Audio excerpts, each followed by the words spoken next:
Opinion Tamil பார்வையாளர் அனைவருக்கும் வணக்கம். நான் உங்கள் யாசேர். விஜய் வீட்டை விட்டு வெளியே வராததற்கு காரணம் அவருக்கு உரிய பாதுகாப்பை தமிழ்நாடு அரசு கொடுக்க மாட்டாங்க. அவர் அனுமதி கேட்டால் அந்த தேதியை இழுத்தடிக்கிறாங்க. இதனால தான் விஜய் வீட்டை விட்டு வெளியே வர மாட்டார் அப்படின்ற காரணத்தை விஜய் தரப்பு திரும்ப திரும்ப சொன்னாங்க. ஆனால் இன்னைக்கு ஒரே ஒரு பேட்டி பார்த்தீங்கன்னா விஜய் சொன்னது அத்தனையும் பொய் அப்படின்னு சொல்லி காட்டி கொடுத்துருக்கு. விஜய் நாளைக்கு சிஎம்ஏ ஆனாலும் தன்னுடைய பனையூர் வீட்டை விட்டு வெளியே வரவே மாட்டார் அப்படின்றத அந்த பேட்டி எடுத்துக்காட்டிருக்கு அப்படின்னே சொல்லலாம். அது வேற எதுவும் கிடையாது. இன்னைக்கு விஜயை NDTV பேட்டி எடுத்ததாக சொன்ன அந்த தகவல் தான். உலகத்திலேயே கேமராவை ஆஃப் பண்ணிட்டு அதை இன்டர்வியூன்னு சொன்ன கும்பல் இந்த விஜய் கும்பல் மட்டும்தான். அது மட்டுமல்ல, ஒருத்தரை இன்டர்வியூ எடுத்தா இன்டர்வியூ எடுத்த நபர்களுக்குள்ளே இன்டர்வியூ எடுத்துக்கிறது அப்படின்றதும் இதுதான் முதன்முறை. அப்படி விஜய் வீட்டில் அந்த பத்திரிகையாளர் சந்திப்பில் என்ன நடந்துச்சு, ஏன் இந்த பத்திரிகையாளர்கள் மெனக்கெட்டு விஜயை போய் வீட்டில் போய் பார்க்குறாங்க உள்ளிட்ட பல்வேறு விஷயங்களை ஆதாரத்தோடு இந்த வீடியோவில் நம்ம அமலப்படுத்த போகிறோம். இந்த வீடியோவை முழுமையாக பாருங்கள். மறக்காமல் நம்மளுடைய ஒப்பீனியன் தமிழ் சேனலை சப்ஸ்கிரைப் பண்ணிக்கோங்க. NDTV தமிழ்நாட்டில் ஒரு கான்க்ளேவை நடத்திட்டு வர்றாங்க. இதில் தமிழ்நாட்டுடைய முதலமைச்சராக இருக்கக்கூடிய ஸ்டாலின் அவர்கள், துணை முதலமைச்சராக இருக்கக்கூடிய உதயநிதி அவர்கள், கனிமொழி அவர்கள், தமிழ்நாட்டுடைய அமைச்சர்கள் எடப்பாடி பழனிசாமி அவர்கள், கமலஹாசன் அவர்கள், பல்வேறு நபர்கள் அந்த கான்க்ளேவில் கலந்துக்கிட்டு பேசுகிறாங்க. ஆனால் தாவேகாவுடைய தலைவராக இருக்கக்கூடிய விஜய் அவர்கள் அந்த கான்க்ளேவில் கலந்துக்கிறவே இல்லை. விஜயோடைய வீட்டுக்கு கான்க்ளேவே போயிருக்கு அப்படின்னே சொல்லலாங்க. நான் ஒரு கேள்வியை விஜய் கிட்ட கேட்க விரும்புகிறேன். நீங்கள் உங்கள் வீட்டிலேருந்து வெளியே வரும்போது எப்படியாவது ஏதாவது பத்திரிகையாளர்கள்ட்ட பேச மாட்டீங்களா அப்படின்னு சொல்லி உங்களுடைய பனையூர் வீட்டுக்கு முன்னாடி கேட்டு வாசல்லே பல்வேறு பத்திரிகையாளர்கள் காத்திருந்தாங்களா இல்லையா? உங்களுடைய பட்டினப்பாக்க வீட்லையாவது நீங்கள் பேசுவீங்கன்னு சொல்லி அந்த பட்டினப்பாக்க வீட்டுக்கு முன்னாடியும் பத்திரிகையாளர்கள் காத்திருக்கிறாங்களா இல்லையா? பனையூர் ஆஃபீஸ்லையாவது நீங்கள் பேசுவீங்க அப்படின்னு சொல்லி தமிழ்நாட்டை சேர்ந்த பத்திரிகையாளர்கள் அங்கே காத்திருக்காங்களா இல்லையா? ஏர்போர்ட்லையாவது நீங்கள் பேசுவீங்கன்னு சொல்லி அங்கேயும் காத்திருக்கிறாங்களா இல்லையா? நீங்கள் உங்கள் வீட்டிலேருந்து கிளம்பி பிரச்சாரத்திற்கு போகும்போது உங்களுடைய கார் வீட்டிலேருந்து கிளம்புனதுலேருந்து பிரச்சார கூட்டத்திற்கு நீங்கள் போகும் வரைக்கும் உங்கள் காரை பின்தொடர்ந்தே லைவ் டெலிகாஸ்ட் உங்கள் விஜய்ன்னு சொல்லி பத்திரிகை ஊடகங்கள், இங்கே இருக்கக்கூடிய ஊடகங்கள் தொடர் நேரலைகளை பண்ணாங்களா இல்லையா? குறைஞ்சபட்சம் நேர்மை, ஒரு கடமை உணர்வு, ஒரு நன்றி உணர்வு உங்களுக்கு இருக்குது அப்படின்னா தமிழ்நாட்டு பத்திரிகையாளர்களை நீங்கள் சந்திச்சிருப்பீங்க. ஆனால் எனக்கு தமிழ்நாடு பிடிக்காது, எனக்கு வட இந்தியா தான் பிடிக்கும், அதுவும் பாஜக மோடி அமித்ஷாவுக்கு ஓனராக இருக்கக்கூடிய அதானியுடைய பத்திரிகையாளர்கள் தான் எனக்கு பிடிக்கும் அப்படின்னு சொல்லி தமிழ்நாட்டு பத்திரிகையாளர்களை புறக்கணிச்சுக்கிட்டு நீங்கள் வட இந்தியாவை சேர்ந்த NDTV பத்திரிகையாளர்கள், அதானி சேனலுடைய பத்திரிகையாளர்கள் உங்கள் வீட்டுக்கே அழைச்சி நீங்கள் பேசுகிறீங்க. எந்த விதத்தில் தமிழ்நாட்டு பத்திரிகையாளர்கள் உங்களுக்கு குறைஞ்சு போனாங்க? ஏன் அவங்களே இதே மாதிரி வீட்டுக்கு கூப்பிட்டு நீங்கள் பேட்டி கொடுத்துருக்கலாமே, கேமராவை ஆஃப் பண்ணிட்டு கூட பேட்டி கொடுத்துருக்கலாமே. ஏன் தமிழ்நாட்டு ஊடகங்கள் அதற்கு தகுதியானவங்க இல்லைன்னு நினைக்கிறீங்களா? கரூர் சம்பவத்திலையும் பார்த்தீங்கன்னா இதே மாதிரி தான், எனக்கு வட இந்திய அதிகாரி தான் வேணும், தமிழ்நாட்டை சேர்ந்த அதிகாரி வேணான்னீங்க.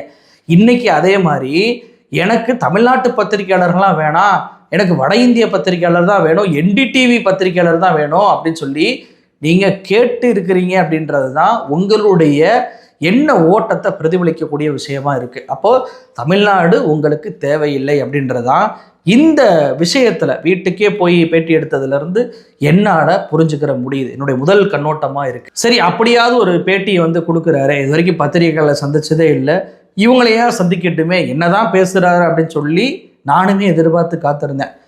தாவேகா தொண்டர்கள்லாம் பார்த்தீங்கன்னா பாருங்கள், முதல் பேட்டியே தேசிய ஊடகத்திற்கு கொடுக்க போகிறாருங்க தலைவர் அப்படின்னு சொல்லி பிச்சு உதற போகிறாரு அப்படின்னு சொல்லி காத்துக்கிட்டு இருந்தாங்க.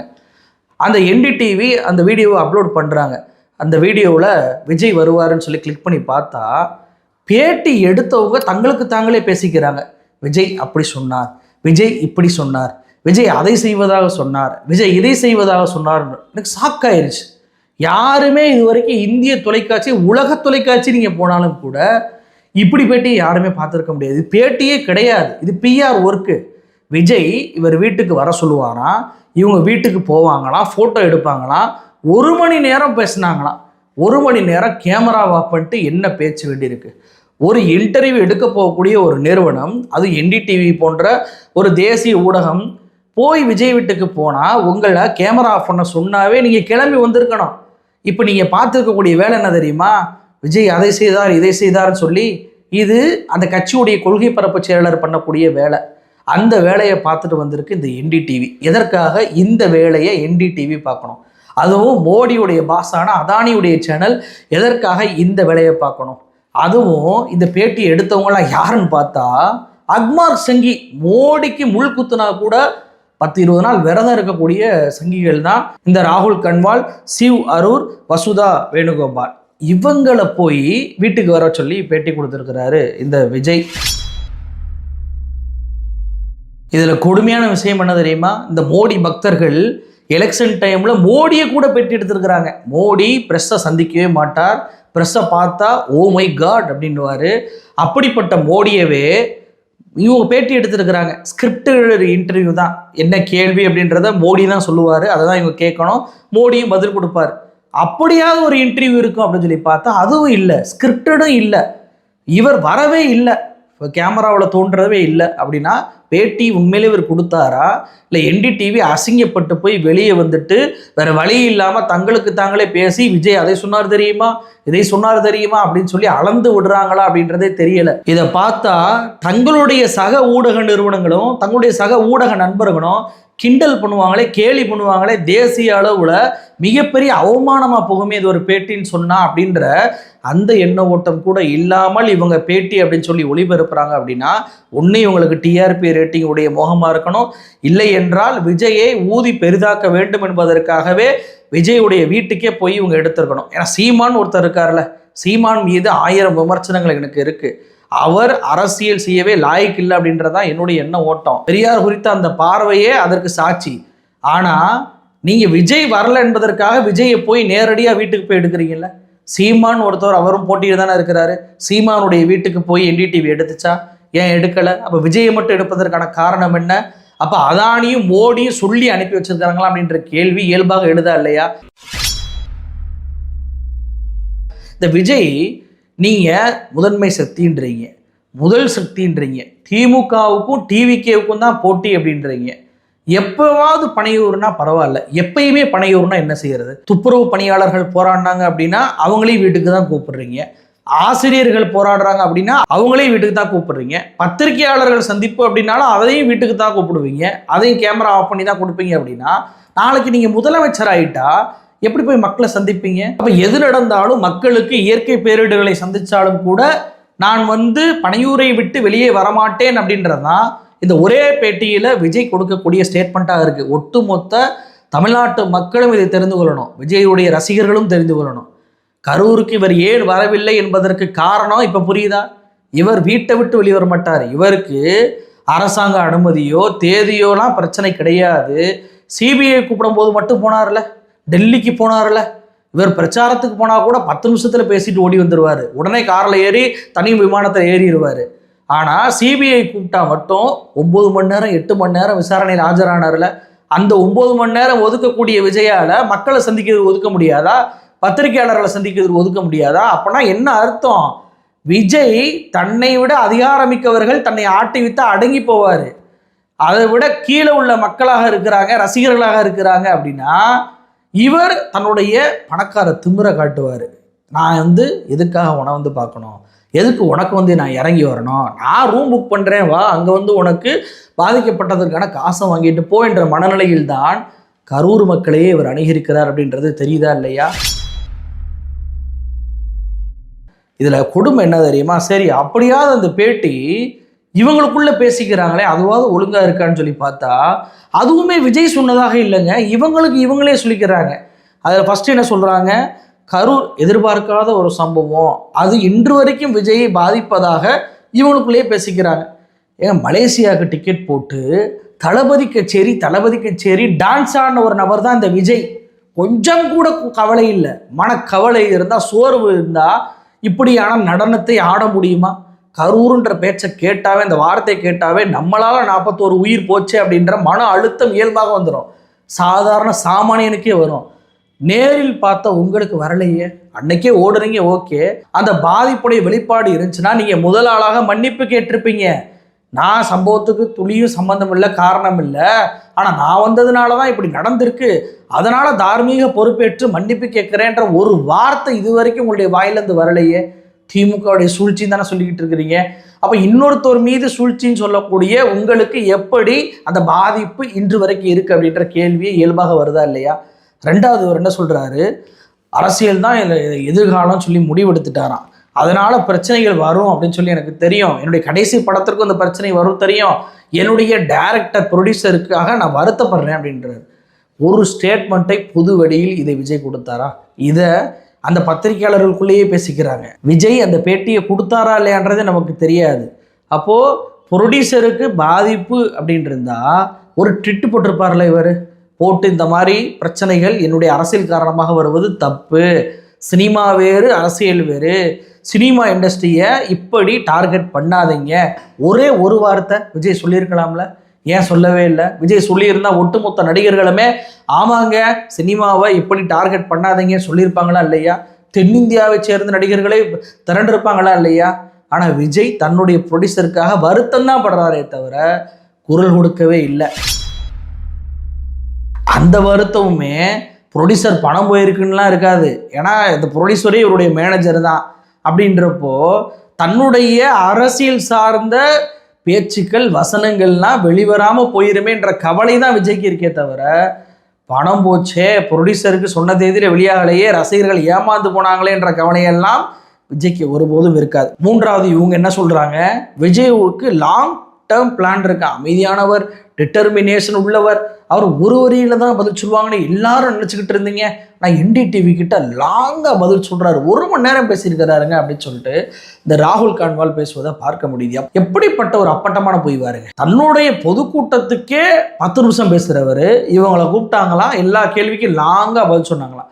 தன்னுடைய NDTVக்கு விஜய் பேட்டி கொடுத்தார் என்பதே ஒரு பிரஸ்டீஜாக மாற்றி எல்லா ஊடகத்தை விட எங்கள் ஊடகம் தான் பெஸ்ட்டுன்னு சொல்லி காட்டுவதற்காக எவ்வளவு பெரிய கேவலத்தை இந்த NDTV பண்ணுது பாருங்க. அப்புறம் இவங்க என்ன சொல்றாங்க, ஷாருக் கான் தான் இவருக்கு பிடித்த நடிகராம், அதே போல ஜெயலலிதாவும் MGRம் தான் வந்துட்டு இவருக்கு ரோல் மாடலாம். இல்லை என்னதான் விஜய்க்கு அரசியல் புரிதல் இருக்கு, கொள்கை தலைவராக எதுக்கு வச்சிருக்கிறீங்க, 5 பேர் வச்சிருக்கிறீங்க, ரோல் மாடலாக இருந்தால் தானே ஒருத்தவங்க கொள்கை தலைவராக இருக்க முடியும்.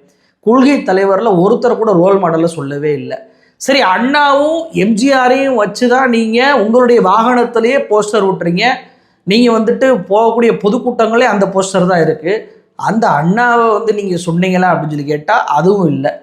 MGRையும் ஜெயலலிதாவையும் சொல்கிறாரு. அப்போ MGRம் ஜெயலலிதாவும் இவரை போல நடிகராக இருந்து வந்ததுனால அவருக்கு ரோல் மாடலாக இருக்குது சொல்கிறாரா?